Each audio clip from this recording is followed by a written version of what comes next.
Hey, Better Innovation audience, it's Jeff here. Today we had the Minister for Trade, Investment and Innovation from Scotland in our studio.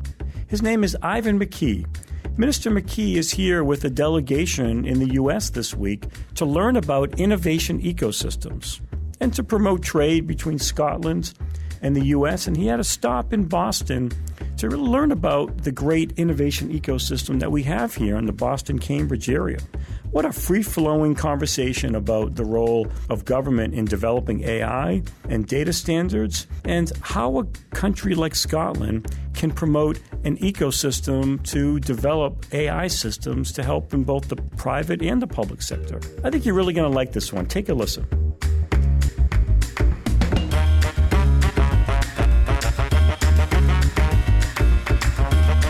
Better Innovation is hosted by Jeff Saviano, EY Global Tax Innovation Leader.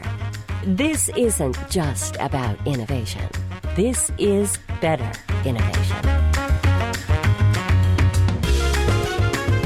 Minister McKee, thank you so much for joining us in our Cambridge studio. You came to us today all the way from Scotland. We're so excited to have you as a guest on the Better Innovation podcast. Thank you so much. Delighted to be here, Jeff, and very much looking forward to our discussion. Also a guest in our Advanced Technology Tax Lab. We're located here in Kendall Square, and we had a great session yesterday, didn't we? We had an opportunity and really appreciate the opportunity to meet you and others from Scotland here in the U.S. What a wonderful session discussing technology and innovation. It was great. It was the first session of my week-long trip to the U.S. I've got 2 days here in Boston and then over to the West Coast, and really appreciate your insights, Jeff. Very receptive view of how AI looks in a number of areas, which was very helpful on our thinking as to where Scotland's going in this area. Well, what a responsibility to help launch your trip to the U.S. And I have to say right off the bat, in full disclosure, I have never been to Scotland, and using this as an opportunity to be introduced in some ways and would love at some point within this year to come and visit the great country. Very welcome, and I think we'd have an awful lot to show you, as I think we're going to talk about over the next 30 minutes or so. We will. Great. Absolutely. Well, first, tell us a bit about your trip to the U.S. What brings you to the U.S. this week? Yeah, well, the U.S. is Scotland's biggest trading partner, and it's our biggest source of foreign direct investment. So it's hugely critical to the role that I've got to help develop Scotland's economy. We've got many sectors where we see some very nice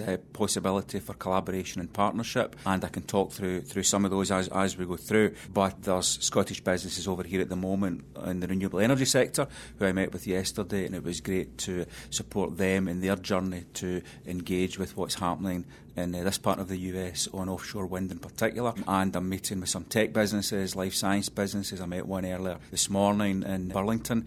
I'm looking at the innovation ecosystem here in Boston, how that is developed and how that's pushing forward the economy here. There are many things that Scotland can learn, and we're very keen to understand best practice and how we can apply it in Scotland. Oh, how wonderful, and there's so much that we can learn from you as well, and to think about, for example, in the field of renewable energy and how important that is. And I'm sure you heard that from Governor Baker yesterday, important for the Commonwealth as well. Very much so. It was a great meeting with Governor Baker, and it was very interesting to see how far Scotland really is ahead, both in terms of the technology here in offshore wind, but also in terms of the challenges that are being faced in the US now around about acceptability and some of the other interest groups that maybe need to understand better the impact of offshore wind in particular. A journey we've been on, many things we've learned about that and how best to increase that acceptability. And I think there's a lot of sharing that we can do that you'll find very helpful, I hope. These are universal challenges, aren't they? And that's what good trading partners do for each other. Isn't that right? Absolutely correct. And it's very much a two-way street. It's about the technology that we've developed, but also many of the Scottish companies I spoke with yesterday are already partnering with US businesses. And clearly, in any situation, the local economy will want to have as much local content as possible. So, and Scottish businesses understand that, and they're very keen to partner and work to develop the local supply base in the US as well. And how important that is. And we're going to come back and spend some time unpacking the issue of innovation ecosystems. And you may have seen, Minister, as you cross the bridge into Cambridge today from Boston, there's a sign right before you head into Kendall Square saying you're about to enter the most innovative square mile on the planet. I missed that sign. I think my head was buried in my my laptop at that point. But I shall look out for it on the way back. So it's great to be here. And we really do enjoy that. And we think it is this wonderful ecosystem and convergence of many that help each other in our innovation journey. So we'll spend some time on that. But before we do, let's talk a bit about your big idea and our discussion yesterday, the importance of innovation and advanced technologies, the importance of AI, blockchain, these technologies that we know are changing the world, how important that is for Scotland. Could you talk a bit about why those technologies, and perhaps artificial intelligence is at the top of the list, why are they important to promote investment and innovation in Scotland? Well, we see that very much as being at the centre of what we're trying to do. And if you look at that in a number of stages, so Scotland has a number of sectors where we are genuinely world class, based on our university, research capability and our historical expertise. And those include energy, oil and gas and the transition to renewables. It includes food and drink. Our whisky is obviously very well known, as many of our other iconic food products. It includes fintech and our journey, our legacy in financial service sector, wealth management, asset management, insurance and banking and so on, and how we've used data science to evolve a very dynamic and effective fintech sector. What we're doing in the space sector, you might be interested to know we make more satellites in Glasgow than anywhere on the planet outside of California, which is a really interesting but many don't understand fact. that. Yeah, that is a fun fact. So there's a whole range of sectors in advanced manufacturing where Scotland's got some real deep expertise that we want to develop. But what we see is data, AI, technologies like blockchain underpin all of those. So there's a big focus on further developing our great capability in that data area so that we can use that to help all of these technologies be the best that they can be. In particular to sector, and we'll spend some time especially on the migration from financial services, which has been out in front from, and it's certainly from an AI perspective, and now we're seeing a bit in blockchain. But before we do, Minister, I think it would be such a treat for our audience to get to know you a little bit and to hear your story. We really want to hear, so curious about your own personal story. Where did you grow up? Where did you go to school? And what's the path that led you to where you are today? Great question. I'd love to share some of that with you. I'm from Glasgow, city of Glasgow, which is an interesting city because it does have a huge heritage in engineering and manufacturing going right back to the start of the Industrial Revolution. So it was the workshop of the British Empire. It was the second city of the British Empire after London, right through the 19th century. So it's got a tremendous history,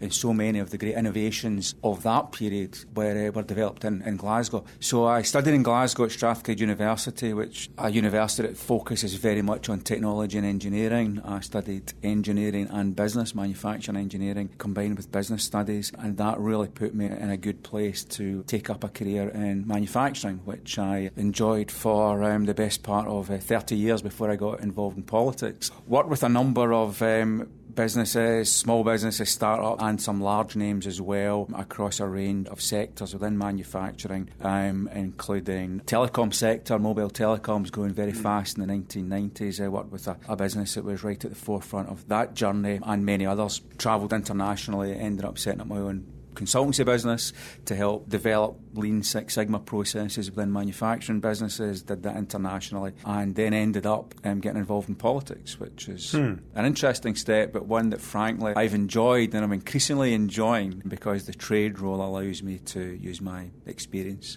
in international business and put it to good use for Scotland. What a great experience, and go back to your education combination of business degree with engineering, and from your bio and from our prior discussions that your experience in advanced manufacturing and the advent of new technologies, Lean Six Sigma, new processes. What was it about traditional manufacturing and coming from a city like Glasgow and how important it was to that city. What was it about the advanced technology aspect of manufacturing that got you so interested in it? Yeah, if you go back to that period in the 1990s, I mean, cellular communications was right at the cutting edge. So the processes and the technology and the equipment and the materials that were used as that revolution really exploded at that time was fascinating.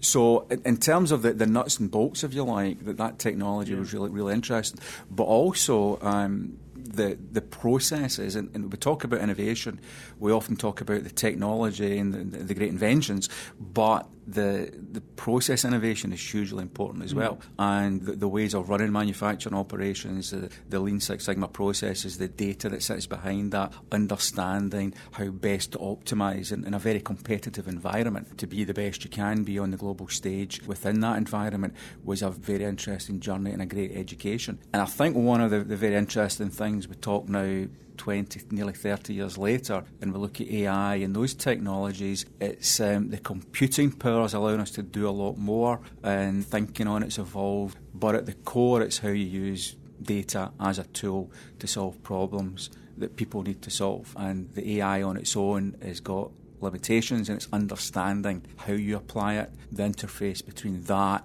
and the person that's making the decisions is increasingly important. It is such an important point, and to go back to, I think, something really interesting, Minister, that you said about the fact that innovation is not just about launching a new product or even service innovation, even for a firm like EY, and our innovations very much, we don't make any physical product. It's innovation in providing services, and now increasingly using technology for that.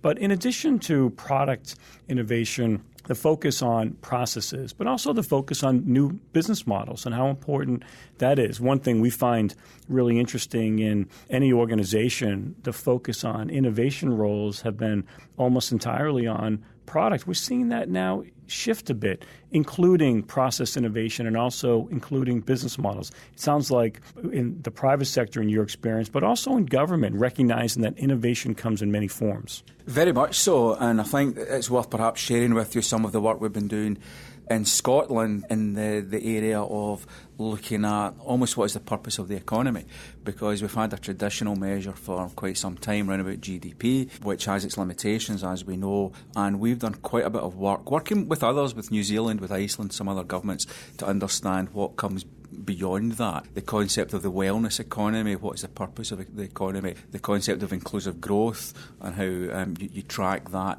We've developed in Scotland our national performance framework, so we have a whole suite of KPIs that we track government performance against across the whole economy and social impact and right across everything that we're doing. Those are aligned to the United Nations Sustainable Development Goals. So it's a fairly structured process for framework for understanding what it is government's trying to do, and we'll line up as best we can. It's not perfect, but we're always evolving. We'll line up as best we can policy initiatives in the direction that government takes to further those measures. That's innovation. It's interesting. It is innovation, isn't it? And thankfully, it's recognised by others, and it's good. What a great role for government. Isn't that, in essence, a perfect role for government? And when you unpack the Sustainable Development Goals, there's a clear link to increasing capabilities in technology, especially advanced technology. And we'll talk more about AI and even blockchain. But as we look to what is the role of government, and one of the things that we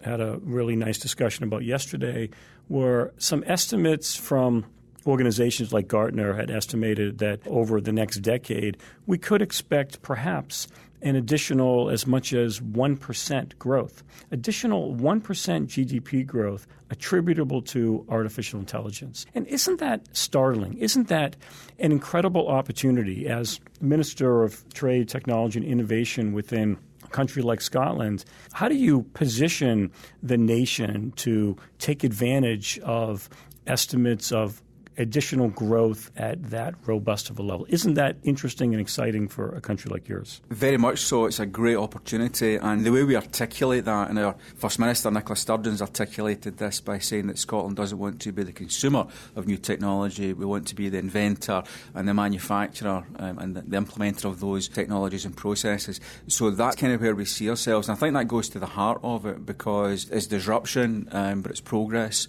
And if you look back at previous technology technology waves over centuries, you'll see the pattern that those that embrace that technology are the winners in the long term. And while there'll be winners and losers, we're very clear that we want to position ourselves at the cutting edge of those technologies. So it's understanding, to some extent, what horses to back, which is always a hard call for government. Isn't it? Yeah. We need to do that to some extent, and we have made steps there so that we're in a place where Scotland is able to benefit from that 1% additional growth.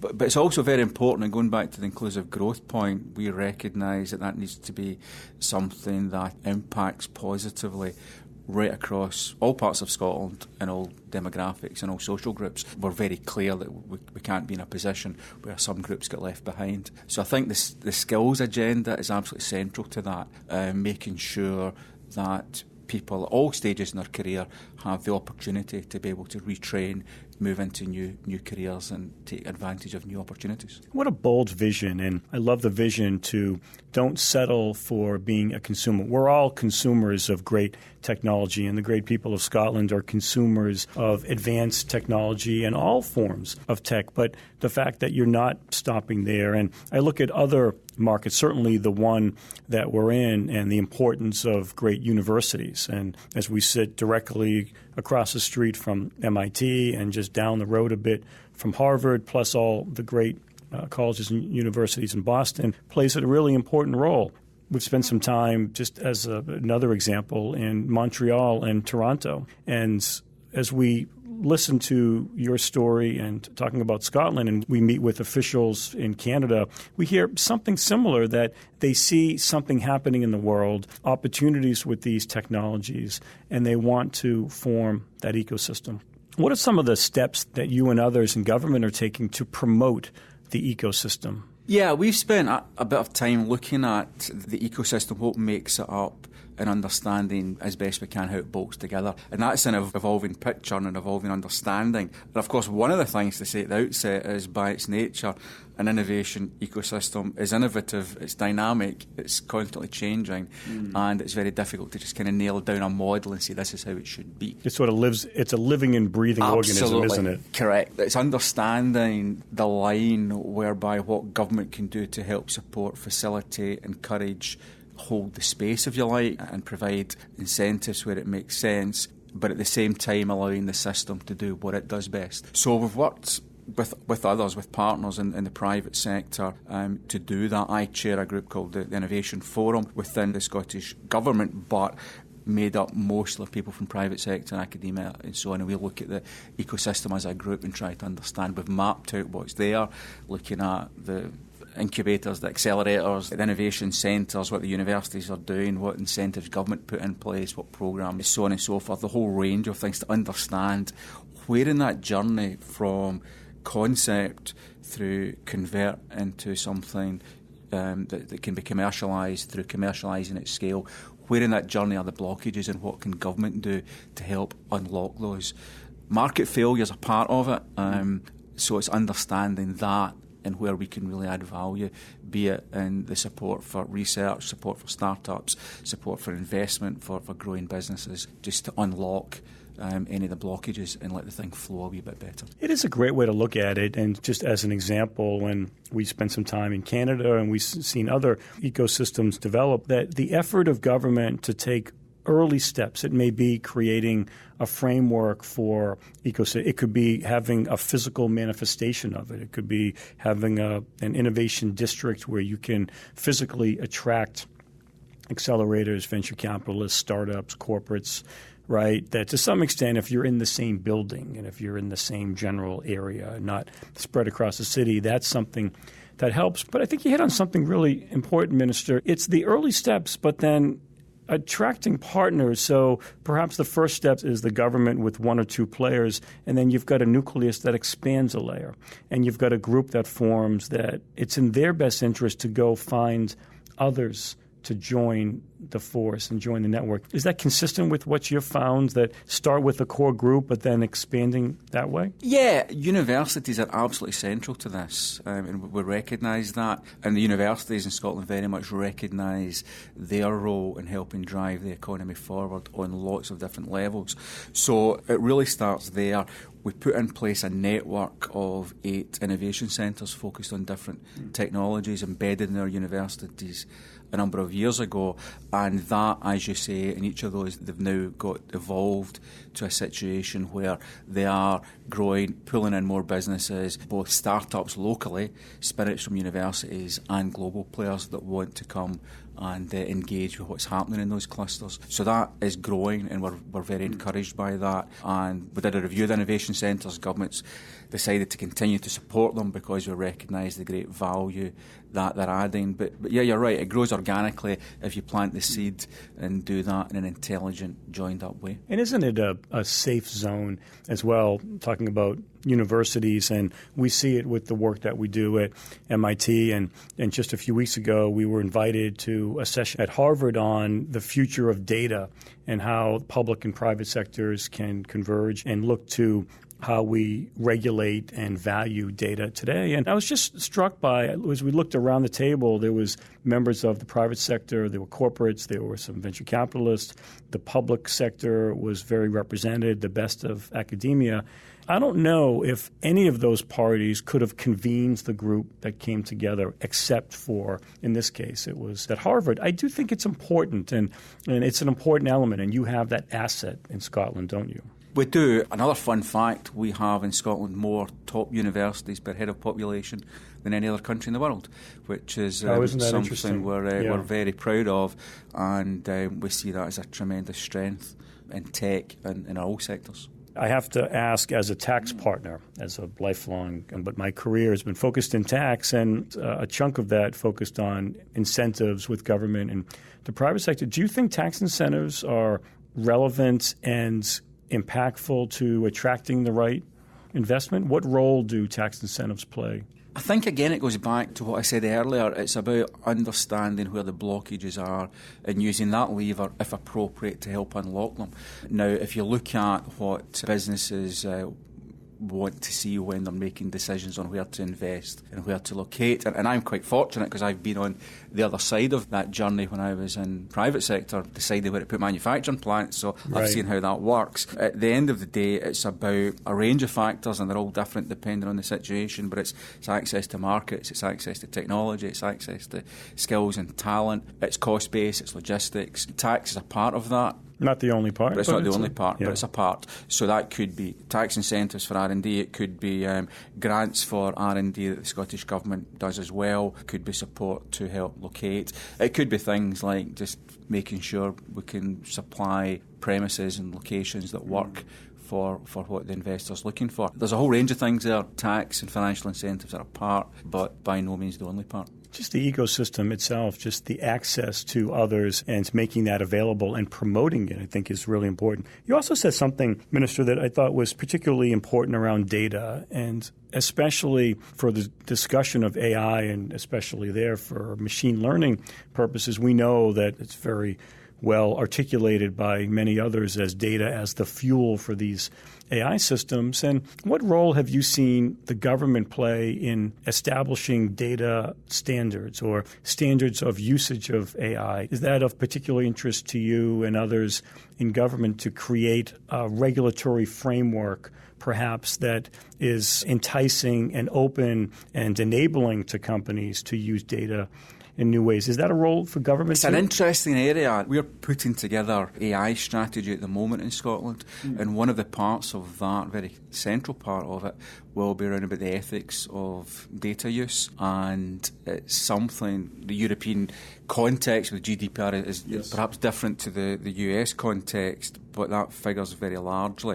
So working within that context and getting the right line between protection of individuals' privacy and control over their own data compared with the value you can access from that data is an interesting dilemma, and it's something we're very conscious of. We think that circle can be squared if you look at our public sector data that can really add value to help improve public service delivery. So it's aggregating that data, anonymising it, and being able to use it in a way that protects individuals' privacy, but at the same time improve the service to the service users. So that's something we're very focused on and understand the challenges, but we think that can be done.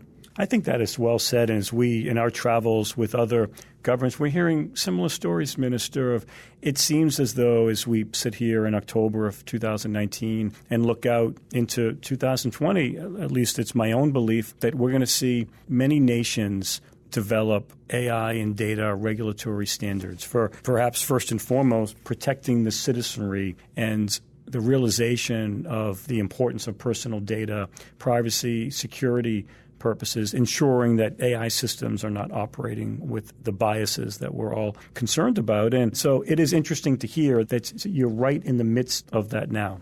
Absolutely. It's a central part of where we see this strategy. Because if you get that right, then it gives you a very solid platform for doing all the economic things you want to do with AI as a tool. But if you get it wrong, you can end up in a bit of a mess. And I would imagine that it's a great importance to the citizens. In Scotland, we had last year the chief innovation officer, essentially, for the government of Estonia. And it's a relatively small nation, but talked about the usage of advanced technology, and they went really, really fast. And you could see how the issues develop in a country like Estonia where they want to use it. And we're finding that you've got these sandboxes, for lack of a better word, around the world where you can put some light standards and regulatory regime in place, and perhaps that's enough to promote the activity that you need to test these technologies. Is that, do I have that about right? Yeah, it's an approach that we're very comfortable with. There's an interesting dynamic in Scotland because we control some of those areas, the UK government controls others, and we've got that kind of dynamically interplay. But certainly it's something that working with the UK government we've done in the financial services sector, for example, and other areas, and I think that gives the scope to do those developments, as you say, with a bit of a light touch there, allows them to evolve, and you can check what works and how you want to develop the regulation going forward. It is such an important area, and one of the other guests that we were lucky to have on our podcast in Season 1 was Tara Lyons, and Tara worked in the Obama White House as an advisor on AI. And Minister, it's such an interesting conversation. She talked about an effort to host town halls throughout the U.S. to discuss advanced technology, but mainly AI. And what they heard was, not to be so binary, but they heard two aspects. They heard, number one, that there's a lot of fear. This fear that these new technologies can take my job, and perhaps some of the biases that you mentioned, that they'll operate in ways that we don't appreciate. But there's also a lot of hope, too. And I found it very encouraging and uplifting to hear the message of hope from the people, in that case it was in the U.S., that recognizing there was some fear but perhaps more hope of what these technologies could do. Could you share any similar stories about how you think the citizens of Scotland view artificial intelligence? Is it more hope than fear? I would like to think so, and I think if we talk about the role of government, a big part of what government can and should do in that space is to cast some light on it. So to make those conversations open and transparent, to involve all sectors of society, not just those obviously impacted, but wider groups in the voluntary sector and so on and so forth, and others who could be impacted, and the wider population. And I think instinctively people would understand, there are challenges, but there are opportunities. And if you look back through history, we've seen so many ways of technology that put millions out of work but created millions of jobs in new sectors.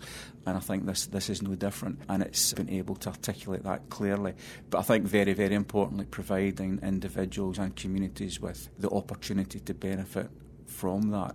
I mean, some examples, if you look at what we've done, it's not exactly the same, but it's an example of those kind of mechanisms on the renewable energy front. If onshore wind is being developed in a community, there's mechanisms to allow the community to access some of the revenue stream from that. So that allows individuals and communities to be able to benefit from the economic development that's helping the whole economy, and we think that's important, and mechanisms that perhaps allow that to happen in the AI space as well are maybe worth exploring.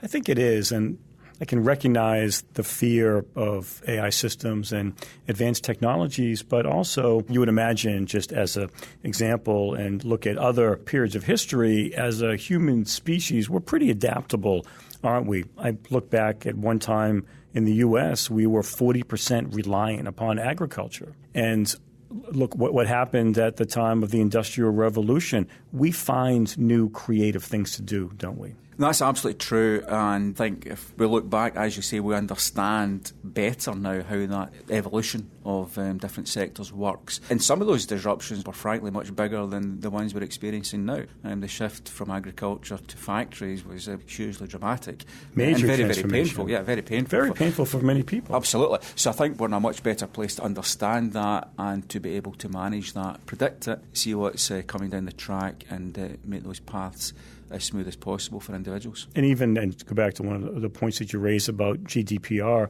in Europe, we found a tremendous influx of new jobs, new data science jobs, and the need for mathematicians and data scientists to interpret GDPR and how important that is. So there's a focus on the jobs that perhaps it's more of the tasks that are being automated than jobs. There are some jobs that are being automated, but the importance of observing that there are new jobs that are coming into the economy too. Absolutely key, and I think people instinctively understand that, but as I say, it's having the skills, opportunities, the training opportunities to be able to allow people to take advantage of that. One of the things we've set up with the STUC, which is the Trade Union Congress in Scotland, and the CBI, which is the employers' organisation, working together with government, is a national retraining partnership. So it's to understand where those challenges are going to occur as best we can, and to be able to provide the training opportunities to allow individuals to move forward. And as I say, we've done it on a very broad partnership basis so that everyone's inside the tent and understands the challenges and the opportunities. The upskilling that's important. Absolutely. And right? that it's not just young people, it's mid-career as well, is very important part of that. And perhaps even more so. Perhaps one may say that the next generation, that the more junior professionals, that they understand, right? They can understand what technology can do, but mid-career professionals probably need a bit of help. Or some do. Absolutely, yes, indeed. I'm reflecting back in my own journey and understanding, the adoption of technology and how we're all on a journey. Important it is, yes, indeed, yeah. A lot of what we've been talking about, Minister, has been focused on innovation in the private sector and what Scotland's doing to attract that. But what about the public sector? What can you say about the importance of AI to the government of Scotland for its own operations? Yeah, I think there's a couple of areas we can talk about. First one is an interesting one because it's the health sector, which, of course, in Scotland and the UK is part of the public sector. So it's a different focus in terms of that dynamic. So we would consider that public sector, and there's a huge amount of work that's happening using AI to advance all kinds of treatments, therapies, investigative processes, etc. within our health service, and it's something the government is very focused on, the adoption of those technologies to make that sector and the tax dollars we spend on it as effective as possible, and the service it's delivering to the citizens of Scotland. And more kind of core government areas, there's work going on at the moment to look at economic modelling, to understand what role can AI play to help us better understand the impact. It's kind of interesting you're using the tool to help understand the implications of the tool on the economy, or of the technology on the economy. So that's one area. And the environment is hugely important. We recognise the climate emergency. We work very hard to develop solutions to that. Part of that is modelling and understanding the impact of different policy actions that we take on the carbon footprint. So again, that's an area which is complex modelling, and it's something that these tools can absolutely help us make progress on. Those are great applications, and I look at the work of our Advanced Technology Tax Lab here at EY, and we are very focused on ways to use AI to help governments measure the impact of their own tax policies. And certainly you can look at it, and there are some really interesting examples of the lab that we collaborate with at MIT. It's called Connection Science, and they've done some really interesting work with governments like Colombia on the expenditure side. Are the expenditures achieving the objectives that they were designed to? And they found, and we would agree, that AI is a great tool to help determine whether the policies are actually effective. And so whether that's on the expenditure side or on the revenue side, it is a great application. Absolutely, and I think we recognise that in Scotland We are, as everyone else is, at the early stages of that, and we're very keen to understand what others are doing and understand the applicability of that in the Scottish context. Well, Minister, we are coming to the end of our conversation. I have to say, what a wonderful discussion about AI in your country and the importance of the investment. And we have, as a regular feature of our Better Innovation podcast, we'd like to end with some quick questions and quick answers. You ready for it? I shall try to be as quick as possible. Okay. All right. Here you go. First one. What book do you have on your nightstand? It's a great question. At the moment, I've actually got a book called Advanced Marathoning by Pete Fitzinger, just helping me develop my running skills to isn't that interesting? Continue to get better at the marathons that I run occasionally when I've got the time. And Boston's a great city for that. Have you run Boston? I have not. I've challenged myself to get to the qualifying time, hopefully, sometime in the next couple of years. So it's very much on my agenda. I was out this morning and ran a part of the course, so that was really, really quite nice. That is nice. I may have seen you out there. I was out there today as well, not quite anywhere near the marathon length, but it is one of my favorite parts of Boston. It is a runner's city. Absolutely. Love it. Yeah. Okay, that was number one. Number two, how do you see AI impacting our personal lives collectively, all of our personal lives today? Yeah, I think that it's got a huge impact, and it's understanding where the specifics of that are going to be, and understanding where the communities and individuals that are at risk of being left behind, how we keep them in the tent and move forward together. Another great role of government. That's absolutely critical to making this journey a success. That's so encouraging.